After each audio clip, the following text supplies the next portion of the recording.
আসসালামু আলাইকুম। আজ আমি ফুচকা বানাবো ঘরোয়া পরিবেশে। এখানে অনেক ধরনের রান্না আছে দেখেন। এখানে আছে মাংসের কিমা, আর এখানে আছে ওটা চিকেন। এখানে আছে আলু ভুনা, আলু আর ডিম দিয়ে ভুনা করা।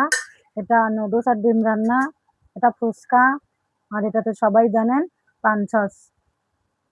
তো এখন বানাচ্ছি, দেখেন কিভাবে বানাতে হয়। আমি প্রথমে এক টুকরা আলু নিয়েছি, আর মাংসের এটা আমি একটু অল্প করে ভেঙে নিয়েছি, আর একটু সাথে নুডলস দেব। এভাবে বাসায় বানিয়ে খাবেন, দেখবেন অনেক টেস্টি একটা